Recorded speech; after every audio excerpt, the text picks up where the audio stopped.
Hi, I'm Anne, and this is the Beyond Addiction podcast from Gulf Breeze Recovery. And today we're speaking with a graduate, Jesse. Hi, Jesse. How are you? Hello, I'm doing well. How are you? Great. I'm good. I'm good. Okay. Things are good here. So, what happens a lot of times is people want to hear about your journey. They're interested in how you got to where you are, but on the way there were some stumbling. So, what were those about? What was the substance that caught you? And tell us about that time in your life for a minute, if you don't mind, Jesse. Yeah, sure. So my it was alcohol, and that really, for me, my first introduction to alcohol was, I think I was 10 or 11. I was at my granddad's house. My older brother was there, and he was like, "Hey, you want to try something?" And he just started feeding me screwdrivers, and it was the greatest feeling at the time as a 10 or 11-year-old. And then I just kept going with it. And I'm pretty sure I got alcohol poisoning, passed out, woke up. I just made a mess in myself, on myself. It was a bad experience. So I was like, man, I'll never do that again. Fast forward to my 20s, 21 or so. And I was raised in a very structured, organized family as far as religion and socially it went. I was part of I was a Jehovah's Witness, and so it was basically the small congregation was my only social group. I could go to public schools, and I went, but no extracurricular activity. Go, come home. So that was my community all the way up until I stopped going, which was about 18. I got a Bright Future Scholarship, which that was education beyond the congregation was never really something we ever talked about. But a counselor had come in, I got a Bright Future Scholarship, and then I was like, oh, I can do this thing now. I can get an education and pay for it because there was no money in the coffers for that. So I got that, started going to college, and then going to college, this whole new group of people's opened up to me. And so going to parties, drinking, incidentally here and there. Then when I turned 21, I was like, oh, I can do that on my own now. So I started going to different pubs and whatnot, found one pub that I really liked going to that became like a third home to me. And so I had a lot of fun with that. Had a job, was still going to school, graduated, got my bachelor's. And so it was really just part of a new social, alcohol got infused into a whole new social group for me. And I had a lot of fun with it then. And it was, on the weekends I would go there, and then it felt like that analogy of the frog in a slowly boiling pot of water, where alcohol became more and more prevalent in my life without me realizing it. And I started drinking more and more and more. And then I had good jobs. I was never career oriented because it was never just in my makeup to, you will be this or this. I just knew I needed to work. So I worked. I did well at my jobs. Alcohol was always present. And then in about 2017, I think it was, is when I started drinking at work as well. And I had a very independent job where there was no oversight. I kind of do X, Y, and Z. I was an investigator, and so as long as I did my investigations, they were done however I wanted to do them, then it was fine. And it was very front facing. There was a lot of adversarial interactions with the public, just because I was investigating potential wrongdoings. And if they're doing wrongdoings, they don't want to be investigated. So that was part of it, is I leaned on alcohol to kind of help deal with that anxiety of just those interactions. And then it just got to that unmanageable point in my life where I couldn't function without drinking. I had to have it on a daily basis. I would have it in the morning, just a few drinks, and a few drinks kind of throughout the day. It never dawned on me as a problem because I was like, well, I'm not sitting down and drinking a bottle all at once. I'm medicating throughout the day. And so, like a frog in a pot of boiling water, the temperature rose and rose and rose and rose and rose until I was in boiling water. And in 2022, I had acute pancreatitis. And so I was like, oh, I should probably stop drinking. Stop drinking. Um, and was just sitting on the couch, went unconscious, and came to. The paramedics were there. My wife had called the paramedics. They took me to the hospital. They said, yeah, you do have acute pancreatitis. We think you had DTs as well. Was in the hospital for a week. Came out of the hospital and was like good for 30 days, sober, wasn't drinking, didn't need to drink a drop. Thought, oh, well, I made much ado about nothing on that. And then the routine and habit I fell back into it. And I had a moment in February of 2023 where I was like, okay, I need help of some sort. So I started going to AA meetings, and I got a lot of help there, a lot of support, started to do a lot of introspection. Did that for about 6 months to a year. And then I felt like I hit a wall there, that I wasn't growing anymore. Worked with my primary care physician, got on some anti-anxiety medications. Those helped a little bit. But still, there was something wrong with how I was processing information. My relation with myself and with the world, that I realized that it was still a problem. And the drinking was improved, and I had lots of periods of just sobriety, 2 months here, 3 months there, 1 month here, but I would always keep coming back to it. And finally, one day, my primary care physician had discussed going to recovery at some point. And he was a really great primary care physician because he had worked in recovery centers as well. And that's something I ran into in the recovery community, is that a lot of doctors don't understand the depth of addiction. And I was very fortunate that the doctor that I had understood addiction and had worked in facilities before and recommended, hey, and I was very honest with him, which was tough, just to be honest. And that's where really it all started getting better for me, is when I opened up and was honest with people I could trust. And I came home one day uh, after I'd been on a bit of a bender, and my wife just said, look, we both know when you drink like this, you're killing yourself. And she's like, and I love you, but I can't sit in here and watch you do this to yourself. And I can't spend the rest of my life that way. And that was kind of the ultimate wake-up call, that I needed to take another step. I needed to do something else. And we had been looking at recovery centers that weren't 12-step based, because I had been in the 12-step program for so long and tried it. And I was like, I want to try something different, because I know what I'm making an assumption that I'm going to know everything that they're going to say at a 12-step program. So I want to try something different. And we had done research and had found GBR, Gulf Breeze Recovery, in that research. And so I just gave him a call and spoke with Heather, the administrator there, and she was like, okay, well, let's look at your insurance and all of that.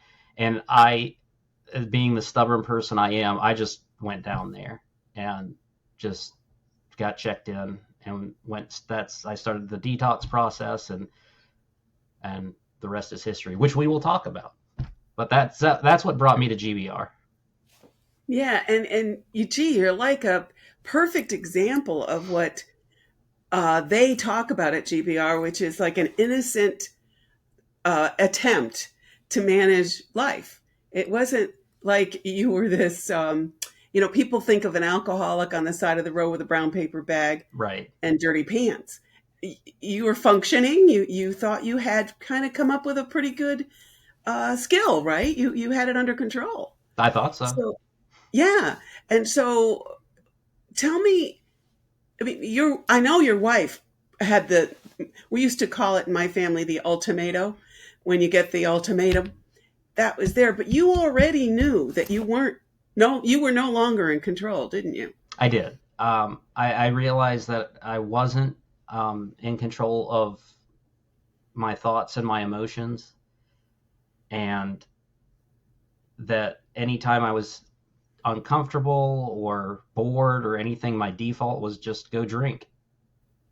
Just go drink and shut your brain down, and then you'll be okay for a little bit. Right. So you don't have to deal. Now, other people that I've talked with who've come to GBR with alcoholism, is that a right word? I don't even know. But they talked about going in completely blotto, that they had their last big hurrah on the way to GBR. Did that happen for you as well? No, it didn't. I mean, I had been on a bender, but when I went, I think I had 3 or 4 drinks just to ease down a little bit. So I went in and fairly sober. I think I blew like a .07. So I was legally okay, but my mind was ramshackled. Um, Brain fog, lots of fear of the unknown of what I was about to go through. But it was something that I was committed to giving it a go because everything else I had done to that point had helped a little bit, but I felt like I needed to take another step and I needed to incorporate something else. I was missing something. Yeah, good for you. Now, the big thing here is this word detox. People are, that's one of the big hurdles to recovery is the thought of having to do detox. Talk about that experience from your point of view. So for me, I wasn't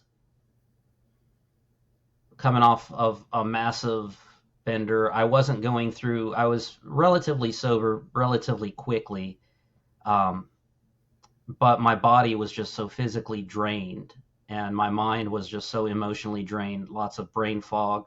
So the detox process for me was mostly just sleeping, resting, eating. I would get up and just kind of walk around the facility just to kind of get some bearings and get some movement going in my body.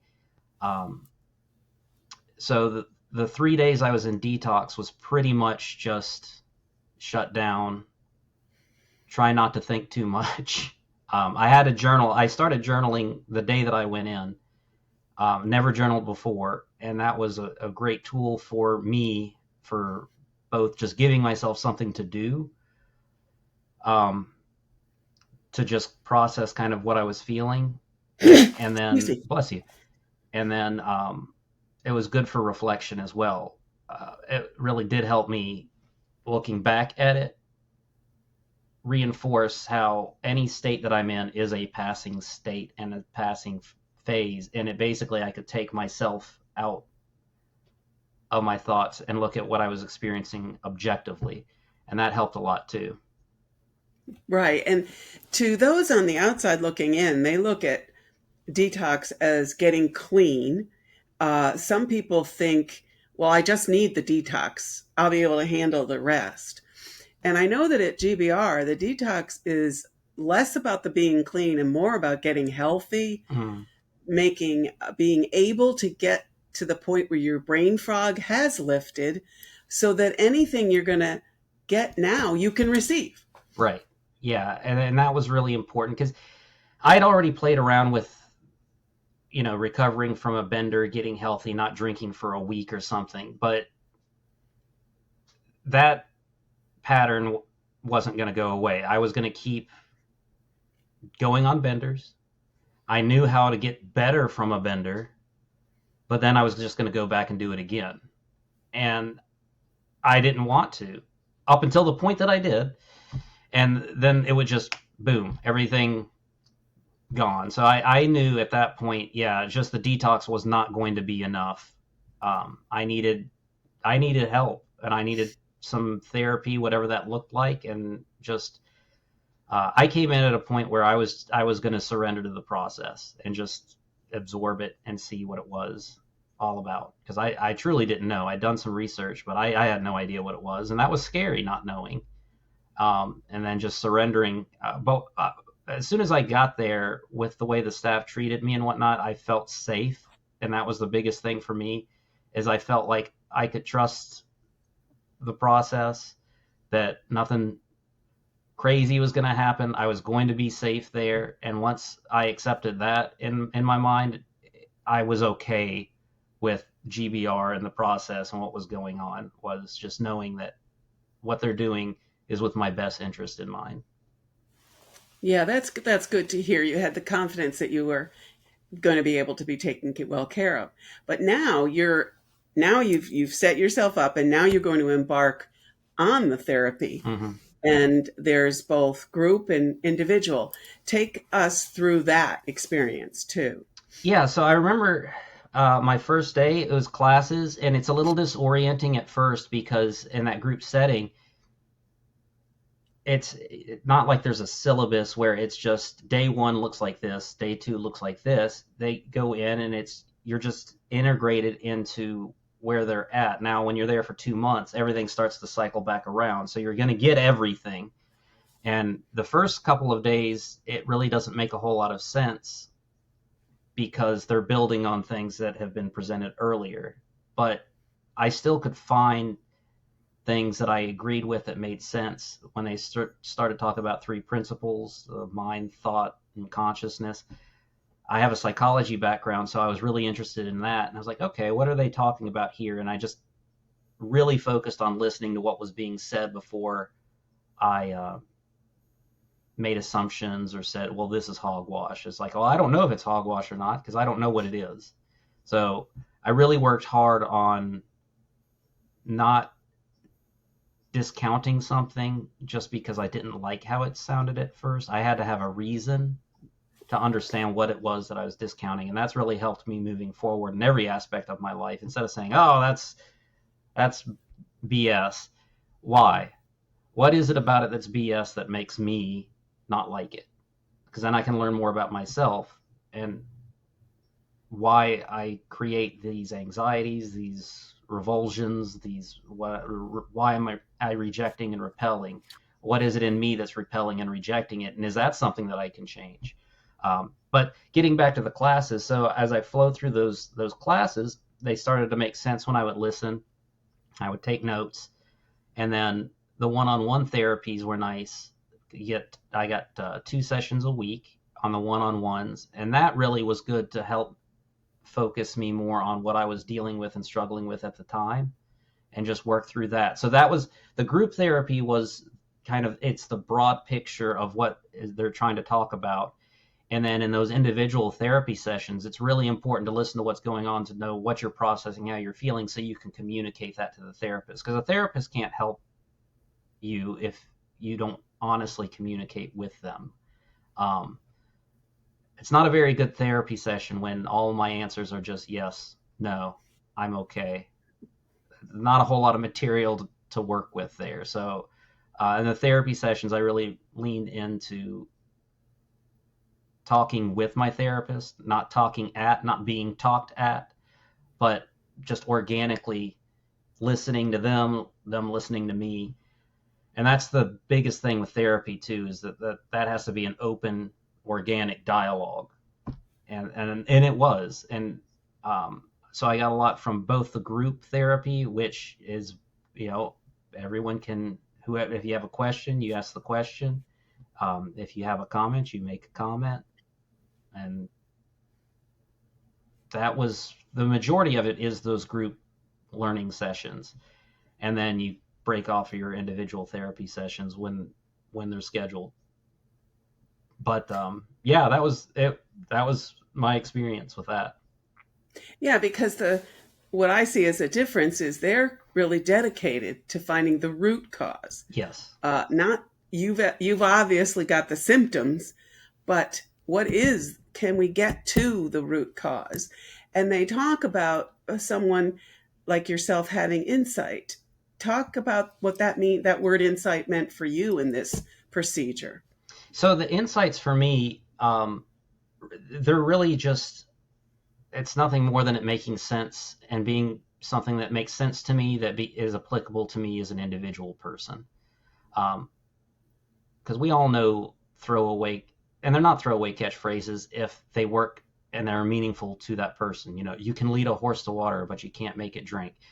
yeah, we know what it means, but once that resonates with you with what it means, and you feel what it means, and see how it applies to oneself and everyone around, those are the kind of insights that they're looking to build upon, to where it doesn't matter how eloquently someone says something. If you don't get it, you don't get it. And an insight is really, for me, is nothing more than that aha moment, that, oh, I do get that. I get why that works or why that doesn't work. And that's really what it builds on. And those insights are different for each person. And I could share all my insights with you right now, and it would mean nothing to you because they're not yours. And that's what they try and get us to, is that point where we have these insights, we have these realizations, we have understandings of our own that make sense to us. And that does take time and it takes work. Um, but I was there for 2 months, and I thought to myself, well, what else am I doing right now? I might as well lean into this. Right, right. And the other part that you're coming up upon is they also have a really robust library. And whether you were a reader before or not, there is time left where you're up. You can do whatever you like. So Mm-hmm. there's a book. Was there a book or something that you latched onto there that you found was like, oh, this is really helpful? I read, I think, 14 or 15 books while I was there from their library. And um, there was one that I really enjoyed because I have a psych background. It was called Sanity, Insanity, and Common Sense. And there was a particular two chapters back to back in it. One was called Ego, and then the next one was called Insecurity. And I won't go into the depth of that because it's there, and you can read it if you want to. But the first half of that book is really good as far as a more clinical discussion of the three principles. And just with my background, that resonated with me. Probably won't resonate with other people. Some it will, some it won't. But that's what I was doing, though, is I kept reading different things, and I found truth in everything. And that's the other thing I leaned into, is instead of looking for all the things I disagreed with, look for those things that might give me an insight. Look for those things that I might be able to use for myself in my toolkit for just everyday living. And because it was a library and I couldn't make notes in the books that were not mine, that was part of the thing that I did in my journal, is whenever I would read something that I liked, I would write down the book, the page number, and I'd write the quote down, and then I would write down what it meant to me and what sense I made of it. Um, and I'll still go back and look at that journal, and I'll read those. And for me, it turned into my own kind of meditation a day book of, I can go back and, oh, I remember reading that, and oh, that's what I thought, and here's what I was doing around there. So for me, that was a great insight too, just to be able to look back and reflect on when I got the insight, what it was, what was insightful to me, how it was insightful to me. And also, again, that reflecting and looking at where I was and where I am now, and just having faith in my ability to grow and develop and become a more self-actualized person. But yeah, the library, those books are there, and we've got a lot of downtime, and I spent time doing all kinds of other things. I did fishing while I was there. I learned much more about how to fish and crab trap, and um, spent a lot of time just talking with other guests. Some a funny story that came out of that. I was talking to one of the guests, and while I was in detox, just walking around, I just came in a white T-shirt and basketball pants, and just was walking around. And he said, "Man, when you first came in, I didn't even know if you spoke English. I thought you were Hispanic." And I was just like, "Do they just let anyone in here?" And it's just, that was funny too, just seeing the different realities that people create and the stories they create.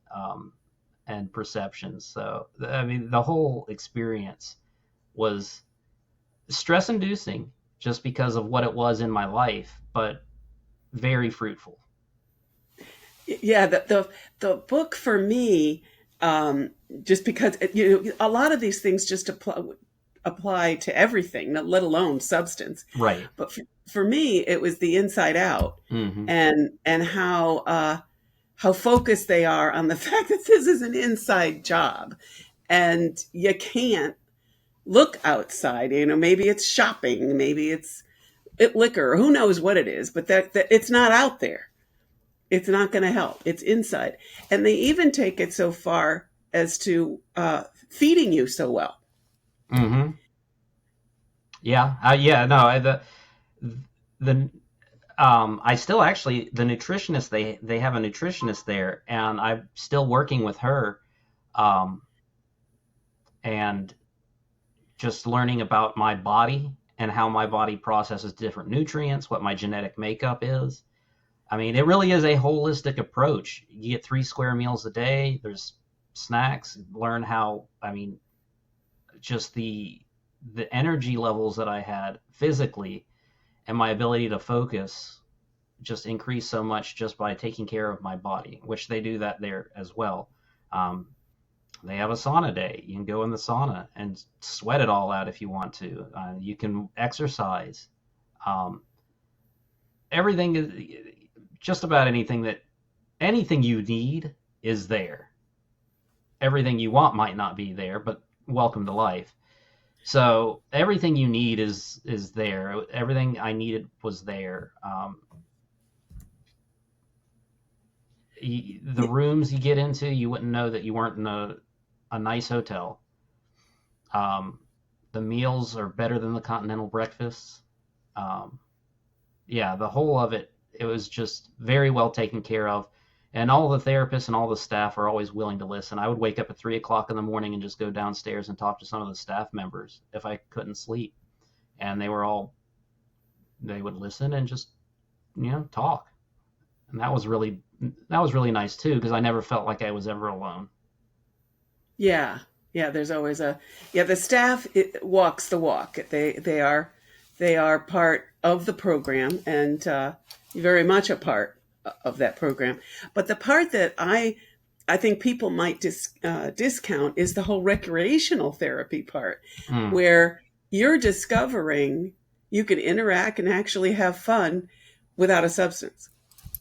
Yeah, and so those outings that the recreational outings were really nice in that, yeah, we went to a movie, we would go to the zoo, we went on a dolphin cruise, went to the beach, all kinds of just, if it was in Pensacola, there's a chance that you might go to it. Um, and being able to just get out and have fun without, and I knew I could have fun without alcohol, but just having the memories and creating memories and doing things and remembering them with clarity was very helpful as well. Because I knew I have a good time when I'm drinking and I would remember it, but I was like, we get those spots in our memory. And then what did I say to that person? Was I a jerk? And then I would just say, I don't care. Who cares if I was? But then, once we're doing all these things sober and having fun, it increases confidence of sober living. Right, right. And you touched on it too when you were talking about using a substance to manage the thoughts. And that's such a big part of the three principles. The thoughts that are in your head and what do they mean and what are they about and are they in control? No. Talk about that. Talk about the insights there. Yeah, so I have a very analytical mind, and it thinks and it thinks and it thinks. And I overly identified with those thoughts and thinking in general. And I tried some meditation before, and I tried quieting my mind. It's like, okay, but my ego had created this concept that I have to be thinking all the time for whatever reason. It has to be going all the time. And so I would drink to shut that down because it just gets exhausting and tiring, and trying to solve problems that there aren't even questions for, like creating problems to solve. And so with the program, with meditation and whatnot, got very comfortable with the idea of not doing anything and up here, not thinking, being able to just sit down and say nothing. Um, there's a Eastern term for it called wu wei. It's the act of non-action. And meditation really helps with that, where it's just being focused and present in the moment and realizing nothing needs to get done, slowing that all down. Because I'd lived my whole life in a kind of a flight mentality, like of just always felt like I was being pursued. And really, I felt like I was being pursued just by my thinking and by thoughts, and um, not being comfortable with boredom. Like when I get bored, it's like, well, my thoughts tell me I should be doing something. I got to be going, going, going, going. I have to be doing something. I'm bored. I don't want to think like that.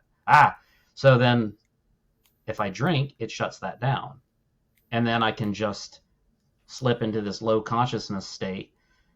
But it's not tenable. It just destroys my body and it destroys my mind, and I will die a early death and a miserable death if I continue to do it. And being comfortable with doing nothing was huge for me. And I find I think myself it, now much more productive when I just settle and don't do anything, because then I can come out of that. I feel good now. And then I'm not so concerned with do what I'm doing. I'm just engaged in the motion and the doing itself, and find joy in just doing, instead of this doing has to produce this. No, I can just do, and I'm happy and okay with that. And then I can not do, and I'm okay and I'm happy with that. yeah. So I mean, you kind of whittled away a lot of the stress and heaviness, because also when you're require using something from the outside, you got to keep thinking about, where am I going to get it? When am I going to get it? Will I get it? Will anybody notice Yeah, that I did? yeah. That's a heavy load. That seeking mentality is a drain in and of itself. And it's funny because when I reflect on it, just how much my mood when I was drinking would change just when I had committed to to finding it and getting it. And it's like, okay, that burden's gone. I know I'm going to go drink now, so I feel better. Which it's funny because I felt better before the substance even touched my lips. Um, and that was another signal to me that there's something wrong with how I'm processing my information, and my worldview is just off a little bit. Um, and that's okay. It's okay that we realize that that's where we're at. It's just, I don't know. It's kind of like a car. You can have a car, the highest performance vehicle in the world, but if you don't take it in for maintenance, it is going to break down. Um, that's the same with our minds and self care. We have to learn how to take care of ourselves and maintenance ourselves, and that holistic approach really helps with that. Yeah, talk a little bit, Jesse, about how your family was involved while you were going through this. I mean, your wife was felt it was important to take the step. Hmm. Was she part of that, and how? So she was in every, just about every morning and every night. I would just give her a call and we would talk for 5 or 6 minutes and just talk about our day. And so I stayed connected with her. My parents wrote me a few letters and stayed connected with that. And then towards, I'm going to say about a month and a half in, um, my wife came in and did a family group therapy session where we just sat down and talked about where I was, what it would look like when I got out potentially. Um, so she was aware of what I was going through pretty much on a daily basis and where I was. And just listening was the most important thing I think that she did. She wasn't offering feedback or anything. She was along for the ride, I guess is the best way to say it. Yeah, but I hear so often from significant others that while they can see it, they can see almost a reawakening. It's like, oh my God, there's Jesse. He's coming out again. There's the Jesse that I've always wanted and known. And I don't think that when you're using, you realize how much of a disguise you've got on, how different you are. Yeah, that's, yeah, it's true. Showing up was something that was Me showing up was never known. It really was kind of a Dr. Jekyll and Mr. Hyde. Is, she would have to double check to make sure bills were getting paid, which they were, but she still, that was an anxiety I put on her because I had become so flaky and non-present in our day-to-day life, which is another illusion that I had created for myself, is that I'm only doing this to myself. It's not having an impact on anyone else, and if it's having an impact on them, then that's their problem. Very selfish and self-centered. And so we really didn't talk too much as I was in there about what her perceptions of me were. Some of that came out in the family therapy session, but then it really, I mean, it was very much manifested once I got out and just daily living. Once I got out of GBR and we were back to living our daily lives again together. Yeah. But when you leave, you don't, there is an ongoing support, is there not? You're not just out in the world on There your. is. So I still go to, there's two Zoom meetings, one on Monday, which two of the counselors there are part of, for GBR graduates. There's a GBR graduate meeting that I go to, and it's other guests, and we just kind of talk. If you've ever been to an AA meeting, it's less structured than that, but it's the same, pretty much the same principle. As we talk about where we're at, the three principles, how we're incorporating them in our lives, what's just going on in our lives, what stressors, how we're dealing with those stressors now compared to how we used to. There's another meeting on Tuesday nights that's with what's called a 3P educator. Um, for licensing reasons, they can't call them therapists, but they're essentially therapists as well. And it's more or less the same. So there's two meetings of that a week. There's also a family meeting that my wife goes to on Tuesdays that's just for family members of graduates.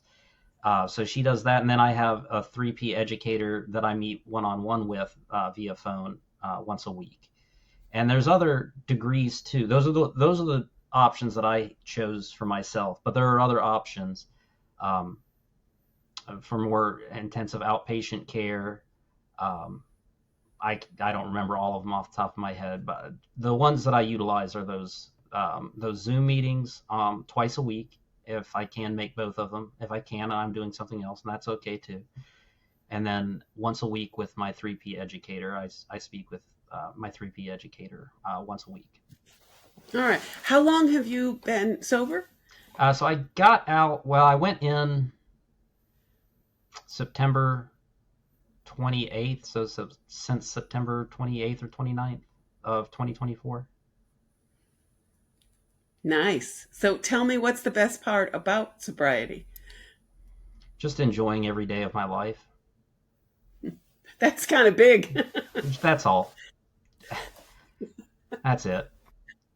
That's just Yeah, this little life thing. just this, yeah, just being comfortable in my own skin and not having the anxiety of having to do something. Just being okay with existing is nice. And like I said, I'm finding things to do, but I don't identify with those things. I don't feel like they're part of me. It's just me as I am. I'm Jesse, and I happen to be doing this thing. And if something nice happens while doing it, great. But something nice is happening while I'm doing it because I'm doing it. And finding just that joy in being present is really a whole new feeling. I mean, I'm taking flight lessons. I'm learning how to fly a plane.